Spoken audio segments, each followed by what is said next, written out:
Hello everyone, welcome to my channel. இன்றைக்கி வீட்லேயே சூப்பராக ஒரு bakery style without cake gel, without any preservatives homemade tea cake எப்படி பண்ணலாங்கிறத பற்றி பார்க்க போகிறோம். போன வாரம் நம்மளோட சேனலில் கேக் ஜெல் யூஸ் பண்ணி ஒரு வண்டை கேக் ரெசிபி எப்படி பண்ணுறதுங்கிறத பற்றி போட்டிருந்தேன். இன்ஸ்டாகிராமில் இந்த வீடியோவை பார்த்துட்டு நிறைய பேர் கேக் ஜெல்லுக்கு என்ன சப்ஸ்டிடியூட் யூஸ் பண்ணலாம், கேக் ஜெல் இல்லாமல் எப்படி டீ கேக் பண்ணலாம் அப்படிங்கிறத பற்றி கேட்டிருந்தாங்க. ஸோ அதுக்காக தான் கேக் ஜெல் இல்லாமலே வீட்டில் இருக்கிற பொருளை வச்சுட்டே சூப்பரான ஒரு டீ கேக் ரெசிபி எப்படி பண்ணலாங்கிறத பற்றி தான் இன்றைக்கி பார்க்க போகிறோம். இந்த டீ கேக் எவ்வளோ டேஸ்டியாகவும் எவ்வளோ ரிச்சாகவும் இருக்குன்னா நீங்கள் கேக் ஜெல் யூஸ் பண்ணால் கூட இவ்வளோ சூப்பரான ரிசல்ட் வராதுங்க. அவ்வளோ பட்டரி சாஃப்ட் அண்ட் டேஸ்டியான ஒரு டீ கேக் ரெசிபிங்க இது. ஸோ இந்த சிம்பிள் அண்ட் சூப்பர் டேஸ்டியான ரெசிபி எப்படி பண்ணலாங்கிறத பற்றி இப்போ பார்க்கலாம் வாங்க.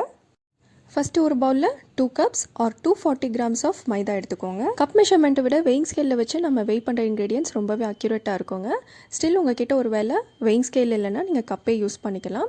இப்போ இதில் 2 teaspoons of baking powder add பண்ணிக்கிறேன். இதோட 1/2 teaspoon ஆஃப் சால்ட், அப்புறம் 4 tablespoons ஆஃப் கார்ன்ஃப்ளவரும் ஆட் பண்ணிக்கிறேன். இது எல்லாத்தையும் ஆட் பண்ணி மிக்ஸ் பண்ணிவிட்டு தனியாக வச்சுக்கலாம். இப்போ ஒரு மிக்ஸி ஜாரில் கிரானுலேட்டட் சுகரை ஆட் பண்ணி நல்லா அரைச்சி எடுத்துக்கோங்க. இப்போது பவுடர் பண்ண இந்த சுகரும் 2 cups எடுத்துக்கலாங்க. அதாவது 320 grams of powder sugar measure பண்ணி வச்சுக்கலாம். இப்போ சன்ஃப்ளவர் ஆயில் 1/2 cup மெஷர் பண்ணி எடுத்துக்கலாங்க.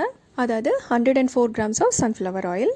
நெக்ஸ்ட்டு ஒரு பாத்திரத்தில் 1 cup ஆஃப் மில்க், அதாவது 212 grams ஆஃப் மில்க் ஆட் பண்ணிக்கோங்க. இதில் 2 tablespoons ஆஃப் பட்டரும் ஆட் பண்ணிவிட்டு இதை ஹீட் பண்ணி தனியாக வச்சுக்கோங்க. இப்போ இன்னொரு பவுலில் 4 முட்டையை உடச்சி சேர்த்துக்கோங்க. இப்போது இதோட வெனிலா எசன்ஸும் பைனாப்பிள் எசன்ஸும் ஒரு 4 ட்ராப்ஸ் ஆட் பண்ணிக்கலாம். இப்போது இதை மீடியம் ஸ்பீடில் லைட்டாக பீட் பண்ணிவிட்டு நம்ம ஆல்ரெடி பவுடர் பண்ணி வச்சுருந்த சுகர் இருக்குது இல்லையா, இதையும் ஆட் பண்ணி மீடியம் ஸ்பீட்லேயே ஒரு 2 to 3 minutes வரைக்கும் நம்ம பீட் பண்ணிக்கலாம். நம்ம யூஸ்வலாக கேக் ஸ்பாஞ்சுக்கு பண்ணுற மாதிரி எக் அண்ட் சுகரை பீட் பண்ணி ஸ்டிஃப் பீக்ஸ் வரணும் அப்படிங்கிறதெல்லாம் இதில் கிடையாதுங்க. ஜஸ்ட்டு எக் அண்ட் சுகரை கம்பைன் பண்ணி அது நல்லா மிக்ஸ் ஆனாலே போதும். ஸோ சுகருமே பார்த்தீங்கன்னா ஒரேடியாக போட்டுறாமல் இந்த மாதிரி 3 பேட்சஸாக சேர்த்து ஆட் பண்ணிக்கோங்க. அப்போ தான் நல்லா பிளெண்ட் ஆகும். இப்போ பாருங்கள், இந்த கன்சிஸ்டன்சிக்கு இருந்தாலே போதும். இப்போ நம்ம ஆயிலையும் ஆட் பண்ணி எல்லோ ஜெல் கலரும் ஆட் பண்ணி ஒரு 30 to 40 seconds வரைக்கும் பீட் பண்ணாலே போதும். ஜெல் கலர் ஆப்ஷனல் தான், உங்களுக்கு வேணும்னா நீங்கள் ஆட் பண்ணிக்கோங்க. நான் அந்த பேக்கரி டீ கேக்கோட லுக் இருக்கணுங்கிறதுக்காக எல்லோ கலர் ஆட் பண்ணியிருக்கேன். உங்களுக்கு அது இஷ்டம் இல்லைன்னா நீங்கள் அவாய்ட் பண்ணிக்கலாம். இப்போ பார்த்தீங்கன்னா ஆயிலும் ஜெல் கலரும் பேட்டரோட நல்லா பிளெண்ட் ஆயிடுச்சு.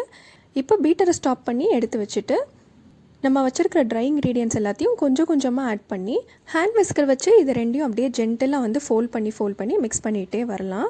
நம்ம ஜாஸ்தி ப்ரெஷர் கொடுத்தோ இல்லை ஃபாஸ்ட்டாகவோ இதை மிக்ஸ் பண்ணிட்டோன்னா க்ளூட்டன் ஃபார்ம் ஆயிரும். அப்புறம் அந்தளவுக்கு சாஃப்ட்னஸ் வராது.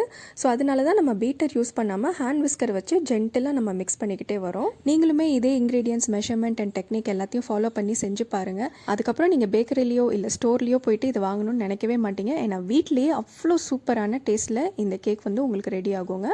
இப்போ நம்ம பாயில் பண்ணி வச்சுருக்கிற மில்க் அண்ட் பட்டரை இதோட ஆட் பண்ணி இதே போல் ஜென்டலாக நம்ம மிக்ஸ் பண்ணிக்கிட்டே வரணும். இந்த மெஷர்மெண்ட் யூஸ் பண்ணி நம்ம செய்யக்கூடிய கேக் நம்மளுக்கு 700 to 800 grams வருங்க. இதை செல் பண்ணுற ஐடியாவில் நீங்கள் பண்ணுறதா இருந்தால் இதை 450 to 500 rupees வரைக்கும் செல் பண்ணலாம். அவ்வளோதான், கேக் பேட்டர் ரெடி ஆயிடுச்சு. ஃபைனலாக ஸ்பாட்டுலா வச்சு ஒரு தடவை மிக்ஸ் பண்ணி விட்டுட்டு பார்ச்மெண்ட் பேப்பர் வச்சு 9-inch டின்லேயோ இல்லை 10-inch டின்லேயோ ஆட் பண்ணிக்கலாம்.